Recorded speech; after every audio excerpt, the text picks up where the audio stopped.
Hello guys. Ever wondered who invented Morse code? Ever wondered why Alaska forms part of the United States when it doesn't even border it? Well, today we're going to look at that and some other facts. I'm JP Drekmeijer for Time Traveler's Guide. But before we look at those facts, let's look at a few others. That's also noteworthy for today, the 20th of June. So your facts for history looks as follows. 1968, Jim Hines became the first man to complete a 100-meter dash under 10 seconds. I think they should have said the first man that they know of. If someone's being chased by a guy with a gun or by a lion, I think he might actually beat that time. But in any case, second, 1975, Jaws was released. No, not the actual shark. I'm talking about the actual movie that was made about the shark. So Steven Spielberg's Jaws were released in 1975, starting the epic fear of sharks, or specifically great white sharks. So those are two interesting facts, but not my main topic for the day. In 1840, on the 20th of June, Samuel Morse changed the history of telecommunications forever, bringing about the existence of the telegraph. Like you can hear from his name, Samuel Morse code. The Morse code and the telegraph basically changed communications, or how communications happened, and it was the main way of communicating for more than 100 years, up until past the Second World War, and that basically started a whole new age in communications. And in 1939, the first rocket plane using liquid propulsion was tested. So this, on the 20th of June, the first rocket plane using liquid propulsion was tested.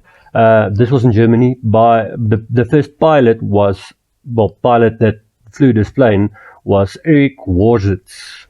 Not sure of the pronunciation with that, but yeah, let's just go with that. The plane was a Haeckel HE-176, and this plane actually took off vertically. In other words, it took off like a space shuttle, basically, and it had no landing gear. So this must have been quite a hair-raising experience for the poor pilot. Can you imagine coming down, being the first guy flying a rocket-propelled plane, and having to land this thing on a grass field without landing gear? So this was actually meant to intercept bombers and Allied aircraft once they came into Germany, if I'm understanding this correctly, which is quite unique, and they were light years ahead of the rest of the world in terms of many technologies.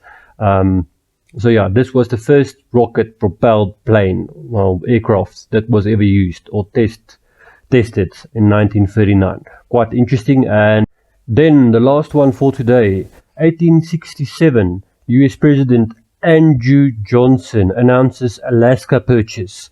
Now, if you look at a map of North America and you have some common sense, just according to me, you would find it funny that Alaska forms part of the United States, even though it's not directly linked to the United States. So just a brief history on this.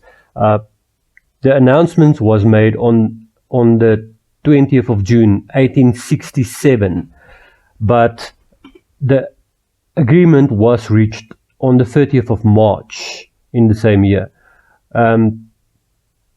Alaska was basically sold by the Russians to the United States for $7.2 million. That's less than 2 cents an acre. It's quite interesting. You wouldn't think that Russia were ever involved on the United States or in the North American continent, apologies.